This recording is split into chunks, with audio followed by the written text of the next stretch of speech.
Irmãos, última perna da nossa viagem. A gente já viu o que o ancianato pode fazer, o que Deus espera do ancianato da nossa igreja. Agora vamos ver o que Deus espera do pastorado da igreja. E vocês vão começar a perceber o seguinte, que a obra do pastor só é completa se o ancião desempenhar o seu ministério. E o ministério do pastor, e o ministério do ancião só é completo se o pastor desempenhar o seu ministério. Está entendendo? Queridos, em alguns lugares, lamentavelmente, às vezes o pastor está indo para uma direção e o ancianato está indo para outra direção. E aí o que acaba acontecendo com a igreja? A igreja não vai para canto nenhum, porque um está pensando em uma direção e o outro está pensando em outra direção. Esse não é o sonho de Deus para nós. O livro se chama As Duas Faces do Ministério. Por quê? Imagina uma moeda, você consegue separar cara e coroa? Não tem como. A moeda é uma, ela tem duas faces, mas é uma moeda. O ministério é um, com duas faces, que é o ministério do ancião e o ministério do pastor. Então, a gente já viu isso aqui.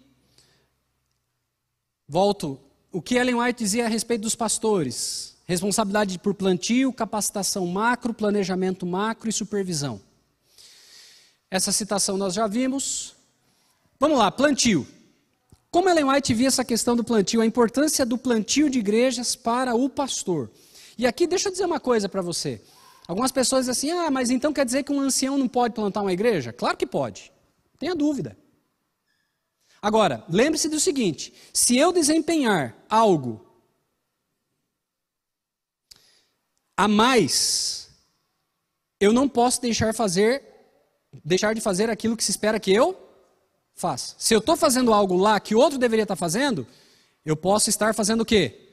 Deixando um espaço para ser preenchido. Eu imagino que alguns de vocês acompanhem futebol. Sem fanatismo aqui, só pensando na estratégia de jogo. Se o zagueiro quiser fazer o papel de atacante, ele pode fazer? Pode.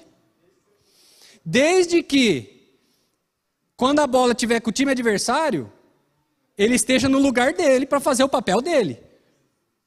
Entendeu? Então você pode fazer. Toma gol. Ele pode fazer. Mas lembre-se, quando a gente ocupa algo, a gente está deixando um espaço. E se esse espaço não for ocupado, isso é uma vulnerabilidade. Estou usando uma ilustração simples. E desculpa se você não é afeito ao futebol, eu mesmo não jogo bola, nada. Mas é só para a gente entender. Algumas pessoas aqui têm essa facilidade, gostam de jogar, praticar. Tá, né? Então, vejam só, queridos. Plantio de igreja, o ancião pode fazer? Pode. Mas Deus chamou os pastores para que façam esse trabalho especial. Por quê? Porque demanda mais tempo, porque demanda deslocamento, porque demanda uma estratégia diferenciada que o ancião local, que tem a sua atividade para manter o seu ganha-pão, não vai ter muitas vezes. Quando você planta uma igreja no seu bairro, uma coisa, e quando você tem que ir para uma cidade onde não tem presença adventista?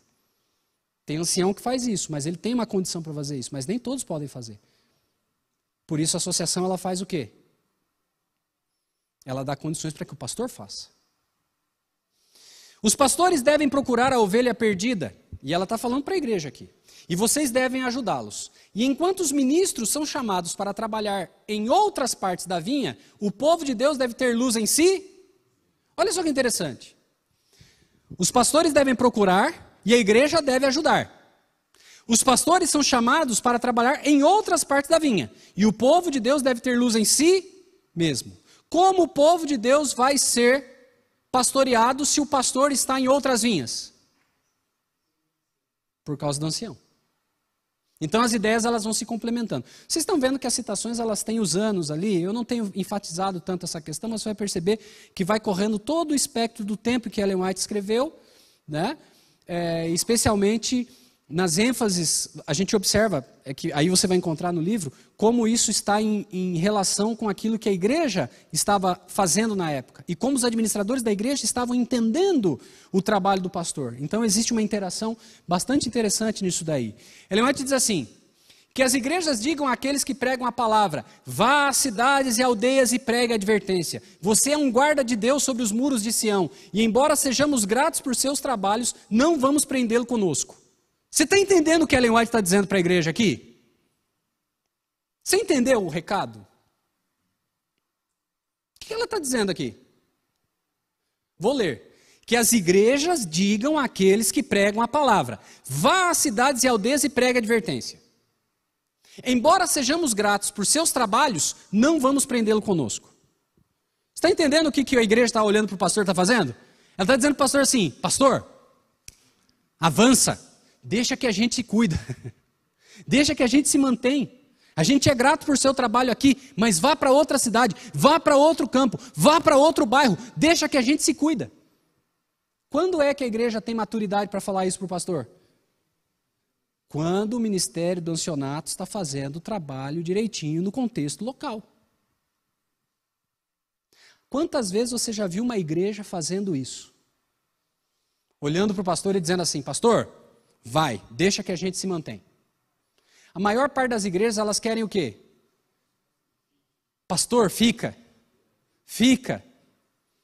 Saiu há pouco tempo, nós tivemos uma comissão diretiva aqui na divisão, faz pouco tempo, você pode encontrar aí no site da igreja. As estatísticas da divisão dizem o seguinte,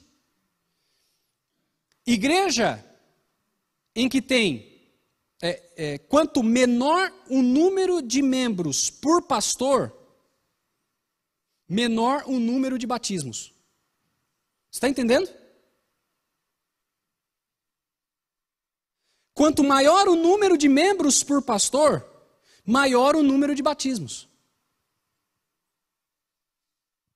Ou seja, a igreja que tem o pastor continuamente com ela, e aí você tem às vezes a situação de um pastor por igreja, ou um pastor por 2 igrejas, ela tende a batizar menos do que a igreja em que vê o pastor lá uma vez por mês, ou às vezes uma vez a cada 2 meses. Isso aqui na América do Sul. E isso é coisa de um mês, gente. Se você procurar no portal Adventista, você vai encontrar essa notícia. Eu esqueci agora de anotar, de deixar separado, não vou procurar agora por causa do tempo.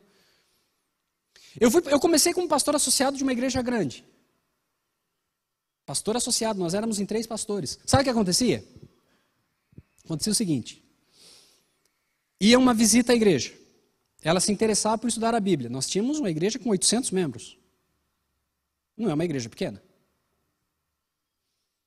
A pessoa se interessava por estudar a Bíblia. Ele chegava e falava assim, pastor, vinha alguém, né? Minha vizinha lá, ela veio à igreja, gostou demais, pastor, ela quer estudar a Bíblia, que bom. Pastor, vai lá dar estudo para ela. Mas você sabe dar o estudo. Não, pastor, mas eu não estudei para isso. Em outras palavras, eu não sou pago para isso. Aí o que acabava acontecendo? Uma igreja com 800 membros, você acha que o pastor tem condição de atender todos os interessados? Não tem. Não tem. A gente fazia o que podia. Mas o número de batismos era lá. Não dava 10% do número de membros. Aí eu fui para um distrito vizinho, mais igrejas. Aí sabe o que aconteceu? No primeiro ano eu já estava batizando praticamente o mesmo que se batizava naquela única igreja com 3 pastores. E lá eu tinha mais do que uma igreja. E quando eu fui para um outro distrito, mesma realidade. E quando eu fui para outro, mesma realidade. Você tem um número maior de igrejas e você tem um índice de batismo maior do que uma igreja só com um pastor. Por quê? Porque muitos tendem a enxergar dessa maneira. Tem alguém pago para fazer, ele faz. Isso vai na contramão daquilo que a gente estudou até o momento, que Ellen White dizendo assim, cada membro tendo o seu trabalho. Eu tive uma igreja em que um ancião chegou para mim e falou isso. E eu falei assim, encontrei o céu na terra. Porque eu havia chegado fazia pouco tempo, Quando eu cheguei nesse distrito, eu já tinha feito estava concluindo, na verdade, esse estudo, e eu já tinha essa intenção, e eu fui conversar com ele, e eu falei, irmão, olha, tem um trabalho sendo feito num bairro tal, assim, isso lá em Tatuí. Ele falou assim, pastor, realmente, a gente foi lá, fez um trabalho prévio, já fizemos feira de saúde, já temos nomes ali, temos membros da igreja ali, pastor, se o senhor quiser, vá plantar a igreja, deixa aqui da igreja aqui central, eu cuido. Falei, esse entendeu o ministério. E ele é assim até hoje. E quando eu fui transferido, que eu recebi o chamado, na verdade não foi transferido, foi o chamado para a Casa Publicadora, saí da linha de trabalho distrital e fui para a linha do trabalho editorial. Houve um período em que o distrito ficou sem pastor. E eu tinha igrejas a 70 quilômetros da sede. E sabe quem ia levar o material da associação 70 quilômetros da sede, pagando pedágio e tal? Era esse irmão. Que mentalidade ministerial. E entendeu o trabalho. Esses dias eu fui fazer a Semana Santa, lá na Bahia. Que delícia de semana. Linda. Uma igreja fervorosa, animada. E eu estava lá. E aí no último dia, eu estive na Bahia em 2018 para falar desse tema. E no último dia, um ancião jovem, ele levantou e ele começou a me falar algumas coisas para a igreja. Foi o momento da despedida e tal. E ele contou o testemunho dele. Eu achei interessantíssimo o testemunho dele. Porque ele disse assim, ele começou a contar, ele falou, olha, em 2018 eu tive um evento da associação assim, eu ouvi o senhor pregar, e quando eu soube que o senhor vinha para cá, chamando de senhor, eu falei, não chama de senhor e tal. Não me chamem de senhor, tá, gente? Por favor. Ele falou assim, olha, eu fiquei feliz e tal, porque eu estive naquele evento. Mas deixa eu contar a minha história. Um menino talentosíssimo, tremendo de um ancião, um jovem, tem um filho pequenininho, esposa e tal. Ele falou assim, por 2 vezes eu senti no meu coração um chamado para ser um pastor. Quando eu estava formando no ensino médio, eu senti um chamado para ser pastor, para ir para a faculdade da Bahia, para a FADBA, fazer teologia lá. Mas naquela ocasião acabei não indo, já estava namorando, depois fiz outra faculdade, me casei, e aí chegou uma nova oportunidade. Ele é professor, assim, recebi o contato para ser professor na FADBA do ensino básico e fazer a faculdade. A gente sabe, uma das grandes dificuldades do aluno de teologia é ir para o seminário e se manter. Alguns vão para a comportagem, tem dificuldade às vezes e tal, uns depende da família. Ele falou assim, então eu teria um emprego, teria casa, né? Está garantido para fazer a faculdade. E aquilo balançou meu coração. E eu fiz uma oração a Deus e acabei não indo. E ele contou uma série de circunstâncias que acabaram acontecendo e ele ficava com aquilo na cabeça. Será que eu traí a vocação de Deus? Será que eu traí o chamado de Deus para a minha vida? Ele falou assim, pastor, e eu fui no seminário, no seu seminário com essa mentalidade. Mas quando eu saí do seminário, eu entendi o seguinte, Deus me fez pastor para a minha igreja local. É aqui que eu me realizo, pastor. E eu te agradeço porque o Senhor me ajudou a entender isso. Ah, irmãos, aí é de chorar, né? Literalmente. Porque a gente precisa entender isso. Não existe ministério adventista se não houver o ancião local e o pastor itinerante. Somos nós, irmãos. Por isso não há razão para ver qualquer tipo de fragmentação nessa unidade que Deus colocou para liderar a igreja. O meu ministério se realiza no ministério do ancião e o ministério do ancião se realiza no meu ministério como pastor. E juntos a gente trabalha integrado para que a igreja avance. E quando fala igreja, olha que beleza é a igreja adventista. A gente nunca pensa numa igreja só local. A mentalidade adventista não é congregacionalista. O que importa é o que acontece aqui, o que não acontece aqui é problema do outro. Quando a gente devolve a nossa oferta na igreja, na salva local, uma parte daquele dinheiro está alimentando as missões mundiais. Vocês acham que é assim nas outras igrejas? Eu tenho parentes de outras denominações, pastores, na minha família de outras denominações. E aí vai lá o missionário e faz campanha para conseguir dinheiro, para ele poder voltar, para ele poder comer no campo missionário. Na igreja adventista a gente está ofertando aqui e o nosso dinheiro, uma parte está alimentando o missionário que está lá na Ásia, para que ele tenha condições de trabalho lá. Nós não temos uma mentalidade congregacionalista. A igreja cresce de maneira integral. Mas ela só vai crescer de maneira integral se nós entendermos que o ministério da igreja é integral. De outra forma, a gente cria rivalidades desnecessárias e fragmentações que fazem com que a gente não tenha força para cumprir a missão que nós temos para os nossos dias. Vá às aldeias, vá às cidades, pregue, deixa que a gente cuida. Quantos dos anciãos aqui hoje teriam coragem de chegar no seu pastor e dizer assim: pastor, tem aquele desafio de missão global dentro do nosso distrito. Pastor, deixa que essa igreja aqui a gente cuida. Vai lá. Olha o desafio.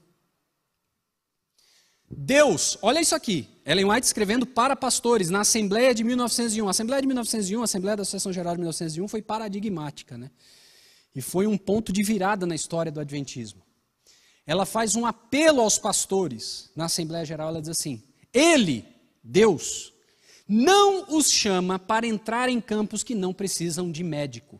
Estabeleçam suas igrejas com o entendimento de que não precisam esperar o ministro para servi-las e estar continuamente a alimentá-las.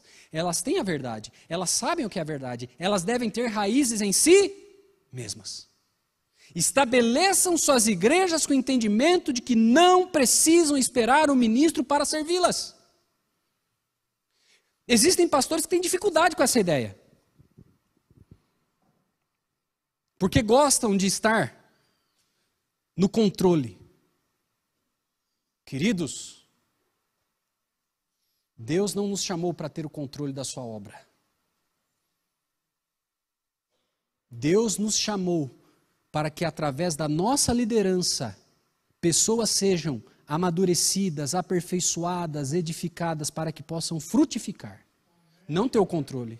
O controle é do Espírito Santo. Nós somos instrumentos. Que o Espírito flua através de nós. Não a gente microgerenciar, não é isso. A gente ajuda a conduzir.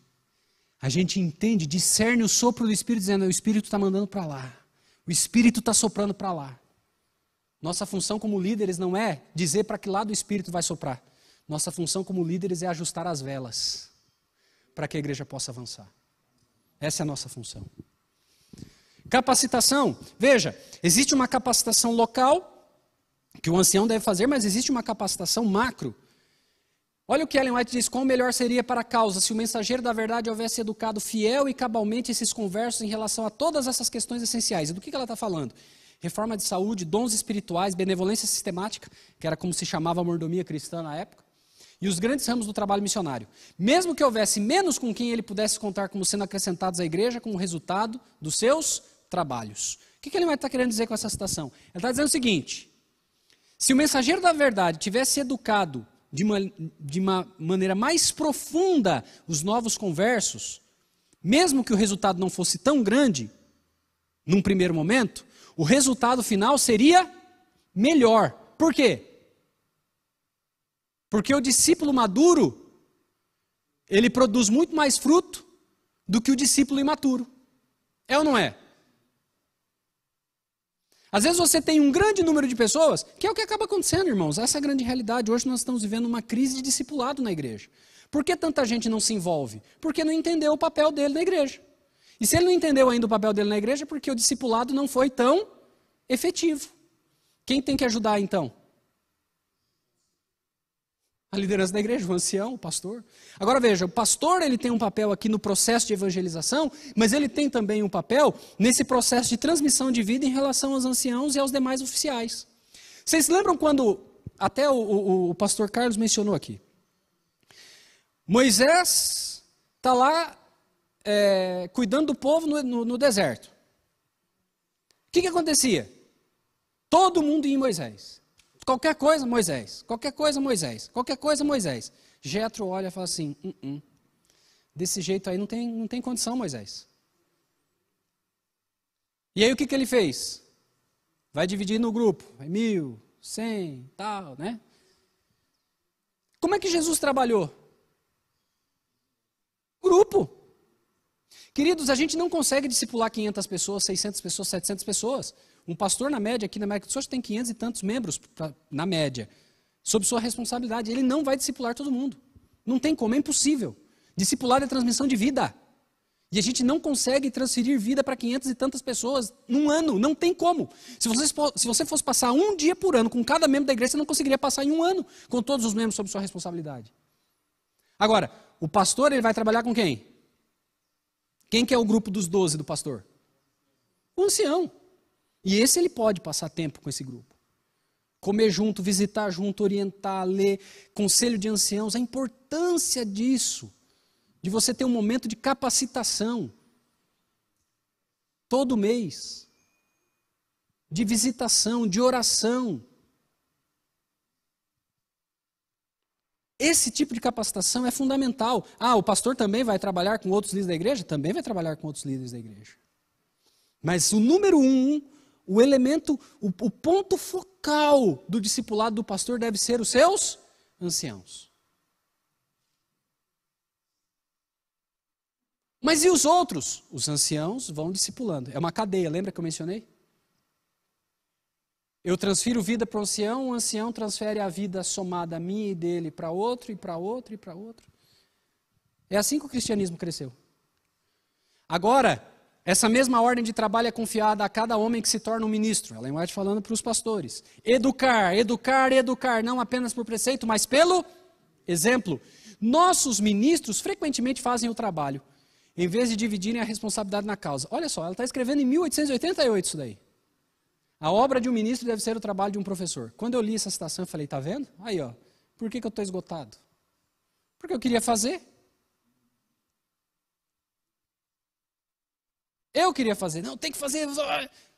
Aí a saúde acaba, a família é afetada, o desempenho no trabalho acaba sendo fragmentado também, não é efetivo. Agora, quando a gente aprende que a gente tem que se multiplicar a nossa liderança no ancianato da igreja, é outra história. Porque existe uma potencialização. Existe aquilo que a gente chama de sinergia. A sinergia é, o todo é maior do que a soma das partes. O que isso significa?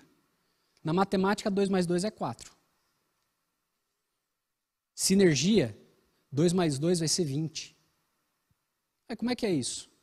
O todo, a conjugação de todos os fatores que esse todo forma quando está junto e trabalhando bem, é muito maior do que a soma simples do potencial de cada um. Nosso potencial se torna muito maior. Exponencialmente maior. Vida. Transmissão de vida. Que cada alma preciosa se despoje da ideia de que o pregador do evangelho deve estar sempre no púlpito sagrado para pregar, ou a reunião não será benéfica. Nossas reuniões devem tomar mais a forma de treinamentos a fim de ensinar aos recém-convertidos o que precisa ser feito na casa de Deus. Isso é interessante. Por quê? Às vezes a gente acha que é só sermão, sermão, sermão, sermão. Queridos, o sermão é importante? É. Mas a gente pode pregar um sermão e a partir do sermão ensinar os membros da igreja a trabalhar? Sim. Posso dar um exemplo rápido? Abra a Bíblia aí, Evangelho de Lucas. Evangelho de Lucas. Nós vamos ver capítulo 10, versos 1 a 7. É a orientação de Cristo aos 70. Eu não vou isso aqui é um sermão, eu vou fazer um sermão em 1 minuto aqui, tá? Esse sermão é um sermão que eu preguei já em alguns lugares e comecei pregando na minha igrejinha lá. E eu peço que você ore pela minha igreja, Igreja do São Conrado. Temos um desafio ali. Ore pela minha igreja. Nós queremos construir a igreja. Nós não temos, os nossos membros não têm condições de levantar o dinheiro sozinhos. Mas papai tem todo o recurso do céu e da terra. E ele vai dar. Eu creio. Eu creio. Porque eu já vi ele fazendo isso em outros lugares. Olha só que interessante, não vou pregar o sermão aqui. Nós temos 7 versículos. Cada um desses versículos apresenta um princípio de trabalho para a missão. Versículo 1. nós temos o princípio de que a missão não é feita de maneira solitária. Jesus manda os 70 de 2 em 2. A missão é um trabalho coletivo. Princípio 2, oração. Você deve rogar ao Senhor da Seara que mande mais trabalhadores. E não somente rogar ao trabalhador, não é somente orar pedindo mais trabalhadores, mas é orar sabendo que você já é parte da resposta. Quando a gente ora pedindo por mais trabalhadores, a gente parte do pressuposto que a primeira resposta para essa oração sou eu. Princípio 3, vá, ide, mas saiba que ao ir, você não está indo para um campo fácil, você está indo para um lugar cheio de lobos, e você vai como cordeiro. A missão não é coisa para gente covarde. Você vai como ovelha no meio de lobos. Quarta lição: não leve bolsa nem alforge, não dependa de recursos e mantenha o foco. Não saúdem ninguém pelo caminho. Foco. O foco é o trabalho. Quinta lição: ao entrar numa casa, dizei antes de tudo, paz. A missão não tem que ver com confrontação, com denúncia. A missão tem que ver com o anúncio da paz. Nós devemos nos lembrar que antes de qualquer coisa nós somos embaixadores da paz. E o que significa paz? Significa sermos pacificadores e significa completude de vida. O evangelho é completude de vida. Por isso não faz muito sentido às vezes a gente ficar só essa linha de confrontação e criticando. Veja, o que a gente ganha? Eu gosto de uma frase do Mark Finley que ele diz assim: ninguém faz inimigos para Deus, a gente só faz amigo para Deus. Se a minha vida for uma vida de denúncia, quando é que eu vou estabelecer um ponto de contato para apresentar a mensagem da graça do Senhor Jesus? Antes de tudo, Jesus diz, diga paz. Fale da vida completa que o Evangelho nos dá. Sexto princípio: nós devemos estar em busca daqueles que são chamados de filhos da paz. Quem são os filhos da paz? São aqueles que já estão sendo trabalhados pelo Espírito Santo antes da nossa chegada. Tem gente que acha que ele vai levar o Evangelho para um determinado lugar. Que antes dele o Deus nunca foi lá. Não, o Espírito Santo está trabalhando. Esses dias chegou uma irmã lá na nossa igreja, eu comentei aqui, tem 2 pessoas estudando a Bíblia para ser batizadas daqui a pouco tempo, lá na nossa igreja. E sabe como é que ela chegou? Ela chegou no dia do sábado que foi dedicado, inclusive fui eu que preguei nesse sábado, era o sábado do Dia da Mulher. Era um sermão alusivo ao Dia das Mulheres. E ela chegou lá e eu vi ela vestida já como uma adventista. Achei curioso, falei, porque Tatuí tem 14 igrejas. Então, às vezes, você tem uma visita, né? Sai de uma igreja. Eu não conheço todos os membros da igreja, tem quase 4 mil membros na cidade. Eu não tenho condição de conhecer a todos. E ela chegou, eu pensei que ela fosse adventista de outro bairro que estava nos visitando. Ela falou assim, não, eu moro aqui no bairro. Eu falei, mas a senhora... Não, eu não sou adventista. Mas e por que a senhora veio aqui? Ela falou assim, olha, todo ano eu recebo esse livro que vocês distribuem. E eu leio todo ano. E eu falei assim, a qualquer hora eu vou visitar essa igreja do povo do livro. E eu vim visitar. E desde março até agora ela não faltou um culto.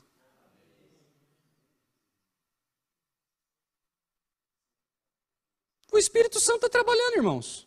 O Espírito Santo está trabalhando através da Novo Tempo, da internet, do livro, do testemunho que você dá no seu trabalho. Daquilo que aconteceu lá na infância, quando a pessoa ela tinha um vizinho que era da igreja. Ou que participou de uma escola cristã de férias. O Espírito Santo está trabalhando. Então, a missão deve ser o quê?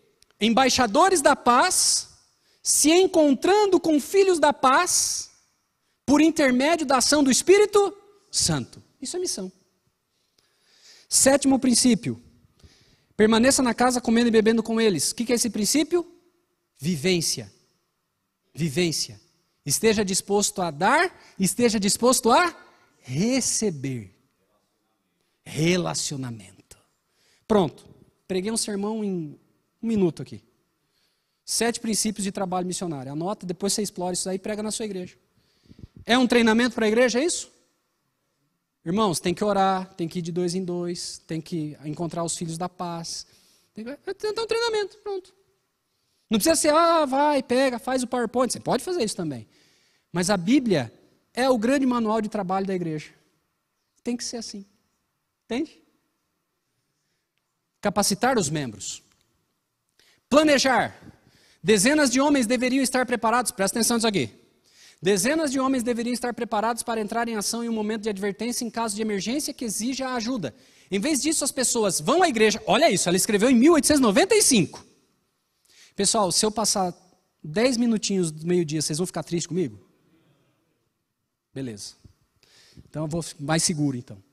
Em vez disso, as pessoas vão à igreja, ouvem o sermão, devolvem seus dízimos, entregam suas ofertas e fazem pouco mais. Por quê? Gente, não parece que ela escreveu isso olhando para nós hoje?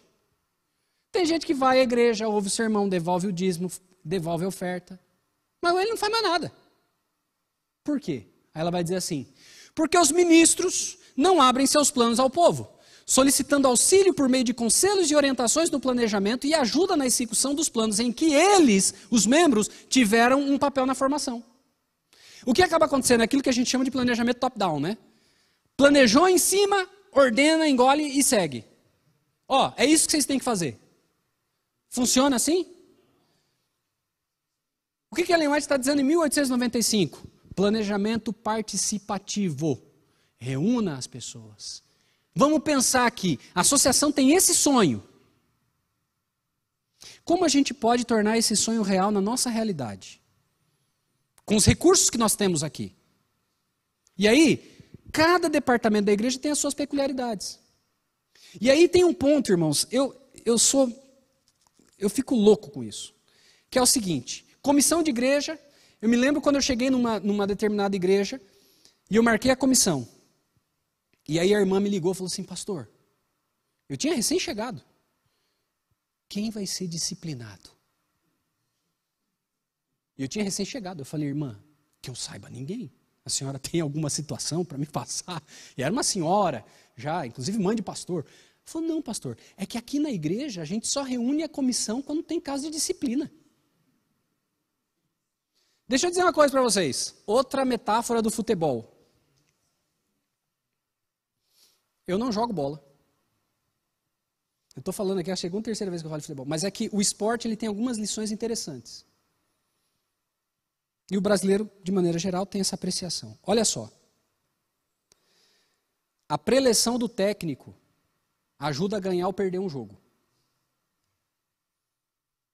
Vocês já viram aquele time que no primeiro tempo está todo desorganizado, vai para o vestiário, quando volta voando baixo. Vocês já viram isso acontecer? E o contrário também é verdade. No primeiro tempo está uma beleza, vai para o vestiário, no segundo tempo, uma desastre, uma tragédia. Queridos, a preleção do técnico ajuda a ganhar o jogo. O que é a comissão da igreja? É o momento que a gente reúne o grupo e a gente avalia o que está acontecendo, direciona, com base no quê? Em um plano. O que acaba acontecendo? A gente faz o plano, lembra, coloca isso na sua cabeça. Fazer plano e não ter disciplina para executá-lo é inútil. É inútil. A gente reúne a igreja no fim do ano, não, porque o ano que vem vai ser assim, depois ninguém fala mais nada. Na associação, às vezes, tem que entregar o planejamento do distrito, entrega o planejamento na mão do secretário ministerial, do presidente, nunca mais se vê o planejamento. Não faça, não perde seu tempo. Por quê? Porque a grande vantagem do planejamento é você faz o planejamento e aí, olha, mês de janeiro, o que tem que estar acontecendo na igreja? Tem que estar acontecendo isso, isso, isso. Reuniu a comissão em dezembro, fala, gente, em janeiro tem que acontecer isso, isso, isso. Reúne a comissão em janeiro, a gente pergunta o quê? Aconteceu? Está acontecendo? Por que não aconteceu? Ou se aconteceu, aconteceu bem, não aconteceu? E o mês que vem, o que precisa acontecer? Lembra sempre que planejamento ele responde algumas perguntas. O que vai ser feito? Quando vai ser feito? Como vai ser feito? Quem vai fazer? Quanto vai custar? Você tem que ter isso na mão. E aí, quando não acontece, vai falar assim, Ministério Pessoal, Semana Santa é o mês que vem. Está tudo pronto? Não adianta chegar uma semana da Semana Santa para perguntar se vai estar pronto ou não. Porque tem coisas que você tem que fazer 1 mês, 2 meses antes. É igual a semana de colheita. Pastor Rafael Rossi é um amigo. É meu padrinho de casamento. A gente se conheceu faz muitos anos. É o evangelista da divisão. Quando eu estava no distrito, ele estava como evangelista da da União Central, eu estava no Sul, e ele falou assim, Wellington, eu estou incomodado com uma coisa. A gente chega para a semana de colheita e às vezes a igreja não está preparada para a semana de colheita. Eu falei, é verdade. E aí a gente trabalhou um plano, que é o chamado plano 12 semanas para reavivar a sua igreja. Sabe quando começa uma semana de colheita na igreja? No mínimo 3 meses antes dela. Ou você vai querer colher aquilo que você não semeou, não cultivou, não amadureceu para colher. E aí o que acontece? Quando você consegue imprimir um ritmo na igreja de fluxo de trabalho, semeadura, cultivo, colheita, conservação, semeadura, cultivo. Se você consegue imprimir um ritmo cíclico, o que acaba acontecendo? Chega uma hora que a igreja ela vai no fluxo da natureza. Ah, é hora de semear. Então vamos semear. É distribuição de livro, é feira de saúde e tal. Estamos semeando. Ah, ó, levantou esse, ó, tem aquele irmão lá que quer estudar. Agora vamos cultivar. É classe bíblica, é dupla missionária, é pequeno grupo. Tá. Depois você tem o quê? Colheita. Você vai colher o discípulo o quê? Que foi trabalhado. Ele recebeu o estudo bíblico, ele está sendo acompanhado, ele já sabe como é que é a observância do sábado, ele já sabe a alimentação que o adventista deve ter, ele já sabe quais... Está entendendo? Agora, tudo isso demanda planejamento. Se a gente não tem aquilo que chamamos de cadência de responsabilidade, irmãos, não dá certo. Então, planejou, execute e acompanhe. Tem um ciclo, que tem gente aqui que certamente é da área de administração, é o ciclo PDCA, né? Planejar, fazer, avaliar e agir corretivamente. Planejou, fez, avaliou, deu certo, não deu, vamos agir corretivamente e voltar à execução. E assim a gente vai, o tempo todo. Porque é assim que a gente vai aperfeiçoando a máquina. É assim que a gente vai ajudando a igreja a se ajustar e a se tornar cada vez efetiva para que cumpra a missão. O que me chama a atenção é que esses conceitos que eu estou mencionando aqui, o pastor Gil Carlos falou aqui, eu sou formado em administração, mas Ellen White está escrevendo isso muito antes dos administradores falarem desse tema. Está entendendo? Abra o plano, faça junto, e execute, avalie, e assim a gente vai crescendo. Ah, pastor, mas tem gente que vai se sentir meio melindrado. É com carinho, gente. Agora, tem alguns que eles não querem trabalhar. É fato. Aí sabe o que vai acontecer? Na comissão de nomeações, a igreja vai entender que ele não quer trabalhar. E Deus vai levantar aquele que está afim de trabalhar. Porque a igreja é dele. A igreja é dele. Eu tenho que acreditar nisso. Então vai apurando o processo. E a gente vai criando nessa cadência de responsabilidade gente engajada. Ninguém gosta de participar de um processo falho, de um processo fracassado. Todo mundo gosta de sair na foto quando o time é campeão. Ninguém gosta de participar de projeto que não tem meio, nem fim, nem cabeça, nem nada. Mas quando as pessoas olham assim, esse pastor, essa liderança da igreja sabe para onde a igreja está indo. Ah, eu quero participar. Tem gente que não participa porque não vê isso. O líder, ele é um pouco de vendedor de sonhos. E quando ele transmite a visão e as pessoas captam a visão e dizem assim, eu quero participar disso. Eu fico olhando para a minha igrejinha lá. Nós temos 15 membros. E um desafio tremendo com os 15 membros. Gente simples. Só que eu tenho guardado no meu coração e quando eu levanto para falar, que falar da construção, eu falo assim, irmãos, eu não sei de onde vai vir, mas vai vir. E eles dizem assim, pastor, amém. E eles vão para cima. Ninguém sabe como a gente vai conseguir. Mas Deus vai nos dar.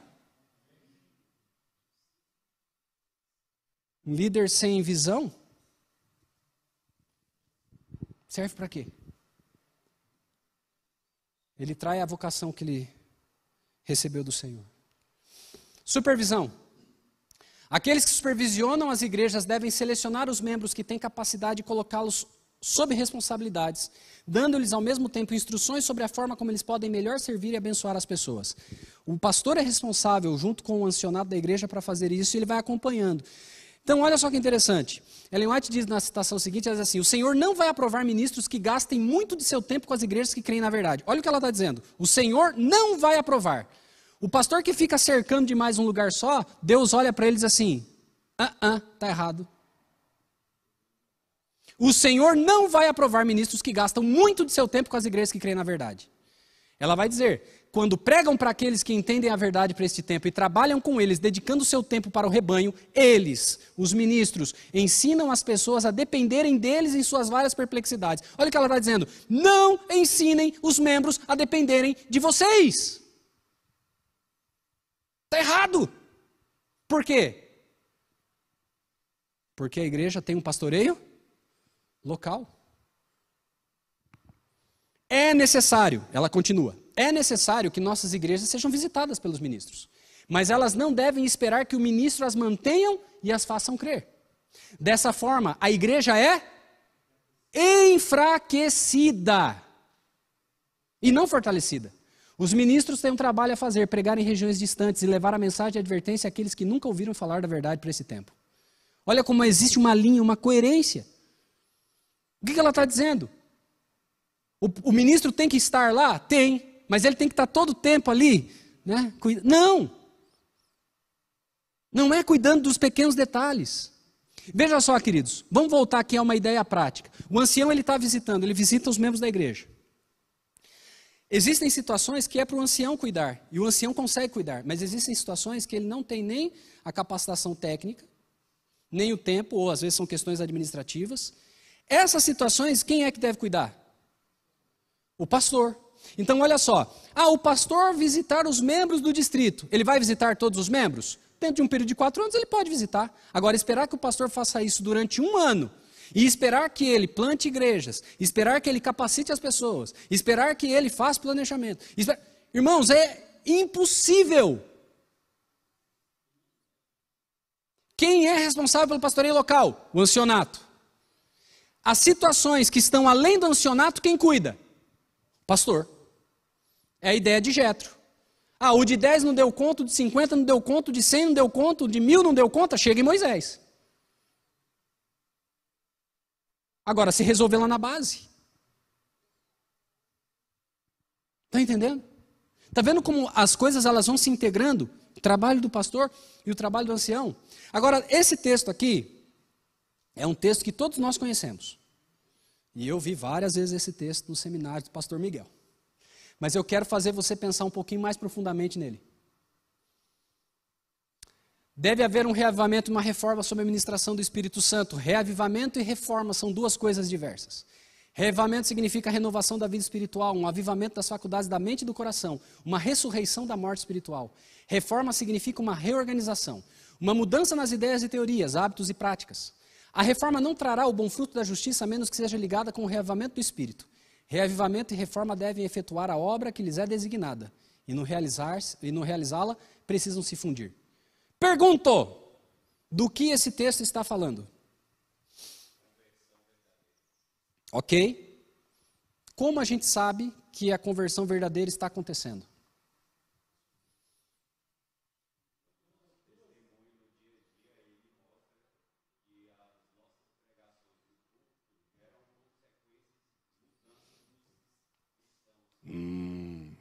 Interessante.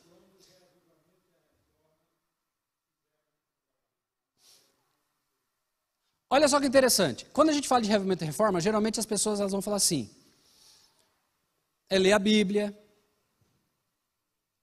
é cuidar da saúde, não é? Reavivamento e reforma? Oração, jejum. Toda vez eu lembro do jejum. Do pastor Miguel falando, né? Não come beterraba, faz jejum. Vai aprender a comer jejum, vai comer beterraba. Como é que é? Fica facinho virar vegetariano assim. Faz jejum que você come até jiló você come. Queridos, está tudo certo.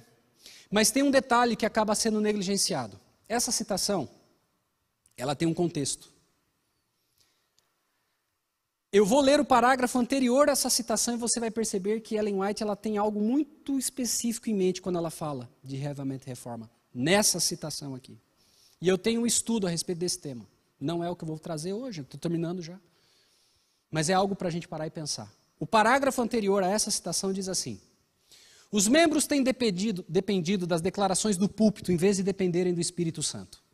Desnecessários e sem uso, os dons espirituais entregues a eles têm diminuído até a fraqueza. Se os ministros fossem a novos campos, os membros seriam obrigados a assumir responsabilidades e, pelo uso, suas capacidades aumentariam. Deus pede um reavivamento espiritual e uma reforma espiritual. A menos que isso aconteça, os que são mornos se tornarão mais abomináveis ao Senhor, até ele se recusar a reconhecê-los como seus filhos. Deve haver um reavivamento, uma reforma sob ministração do Espírito Santo. E aí segue a citação. O que Ellen White está falando com aquela citação que é clássica para nós? Não existe reavivamento e reforma verdadeiro que não tenha uma implicação direta na dinâmica da igreja. Ah, eu estou reavivado e reformado, vou morar no mato agora. Estou reavivado e reformado, fico 5 horas por dia em oração e jejum. Não falo com mais ninguém. Jesus pode voltar.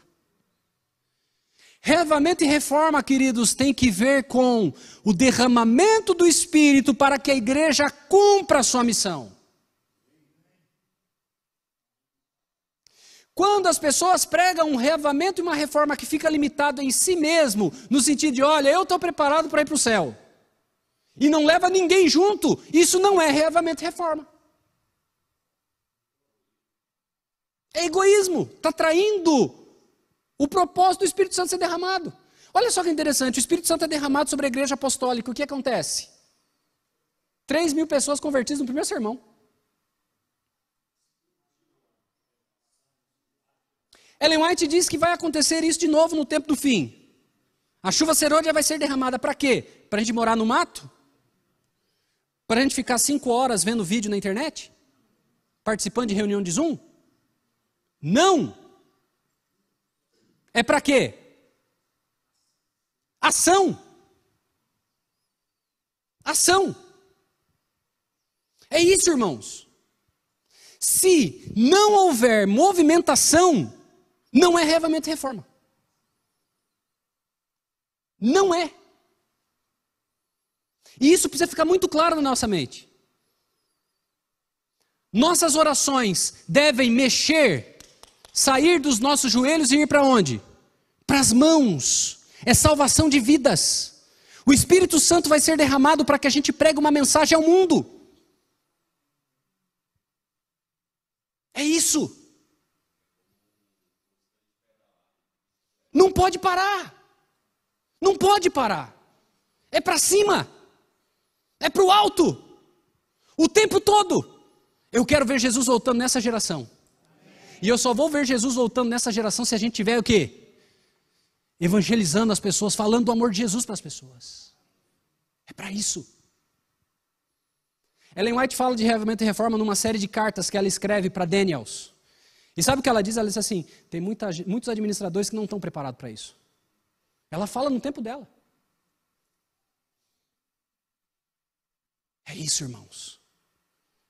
Deus espera de nós esse reavivamento, essa reforma. Deus espera isso. Que pastores e anciãos façam o quê? Se unam para trabalhar, para ver uma igreja ativa, viva, vibrante, com cada membro fazendo o seu papel. Para que as pessoas olhem para a comunidade, as pessoas da comunidade olhem para a igreja e digam assim, esse povo é diferente. Olha o que eles estão fazendo. Quem aqui já leu o livro Beneficência Social? Poucas pessoas. Quero dizer uma coisa para vocês. O melhor livro de eclesiologia da igreja chama-se Beneficência Social. Leia. Leia. Leia. Coloca aí. Beneficência Social. Leia esse livro. Ellen White. Você quer saber o que uma igreja envolvente, Quer saber o que é uma igreja dinâmica, uma igreja viva? Leia o livro Beneficência Social. Leia esse livro. Lá ela vai falar da espiritualidade da igreja. Lá ela vai falar do compromisso da igreja com a sociedade. Tem gente que fala assim, não, porque a igreja não se mobiliza. Está lá. Está lá. Atendendo os pobres, os necessitados. Impactando a comunidade. Irmãos, eu creio na promessa nessa geração. E se eu sou convidado para falar para as pessoas, como eu tenho tido a oportunidade de falar com os ministros da igreja, eu não posso terminar sem deixar de fazer um apelo.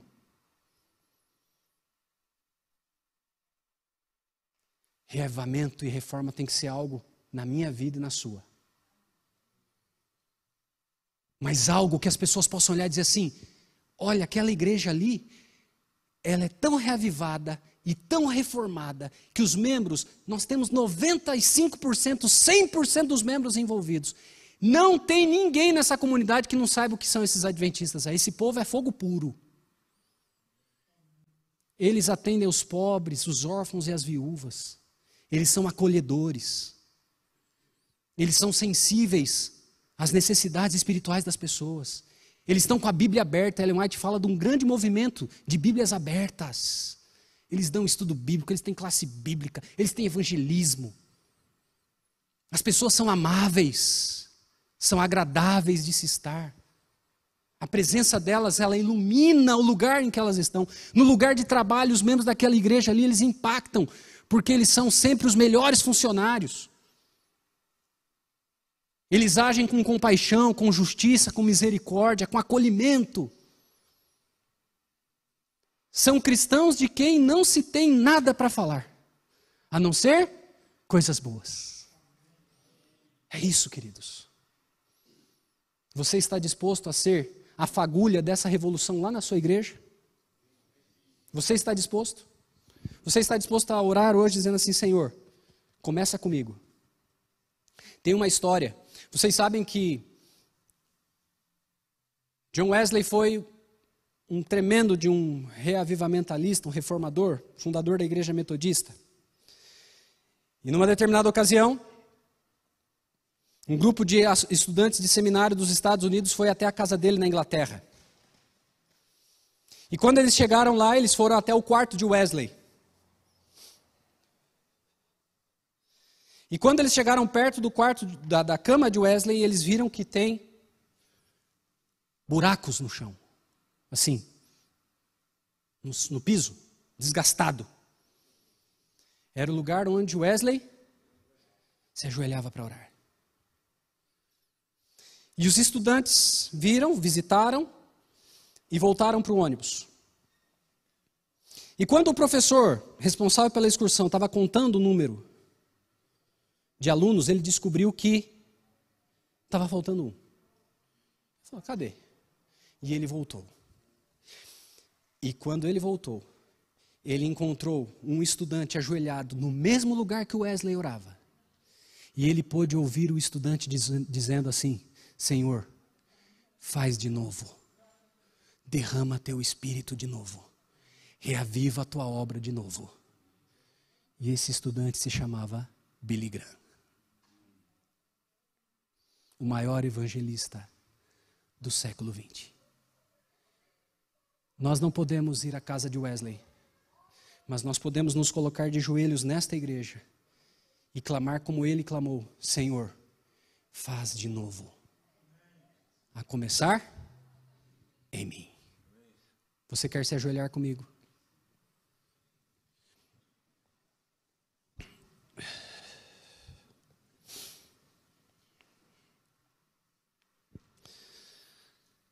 Santo e eterno Deus, Pai Todo-Poderoso, louvado e exaltado seja o teu nome, porque tu és o Deus de toda graça e consolação, o Deus que nos conduz em triunfo, o Deus que está preparando um povo para se encontrar com Jesus Cristo. Deus eterno, neste momento nós nos colocamos de joelhos para pedir que reavivamento e reforma comecem na nossa vida. Mais do que discurso, Pai, mais do que teoria, que o Espírito Santo tome conta de nós e nos inflame para pregar o Evangelho com poder. Nós somos líderes de igreja local aqui, somos o ministério da tua igreja. E a nossa oração nesse momento, Senhor, é para que o Senhor nos use, para que, seja como pastores ou anciãos, nós possamos desempenhar os papéis que estão sob nossa responsabilidade e assim possamos mobilizar a igreja para o cumprimento da missão. Nosso desafio é mobilizar cada cristão das nossas comunidades para que entendam a vocação que há em Cristo Jesus, o chamado que o Senhor lhes fez, os dons que foram derramados sobre eles, para que assim eles cumpram a parte deles na congregação em que congregam. Ó Senhor, nós queremos ver uma igreja viva, ativa, uma igreja que impacta a comunidade, uma igreja que é reconhecida pela fidelidade à tua palavra, uma igreja que é reconhecida pelo amor que vem do céu, uma igreja destemida, ousada, uma igreja, Pai, que sai além dos muros para fazer uma obra maravilhosa de salvação àqueles que dependem, que precisam ouvir a mensagem do Evangelho. Por favor, Senhor, faça em nós uma obra de transformação, para que em nossos dias nós vejamos a face de Jesus Cristo. É a nossa oração, em nome do nosso Salvador. Amém. Queridos, Deus abençoe a todos vocês. Obrigado pelo carinho, pela atenção. Tudo que eu falei aqui está no livro. Então, você vai ler, reler, grifar. Não fique limitado a esse momento. Não fique limitado a esse momento. Lá na sua igreja, repense. Rumine esse conteúdo. Mastigue. E assim a gente vai promovendo esse processo de transformação. Para que a igreja militante logo seja igreja triunfante. E a gente esteja na eternidade com o Senhor.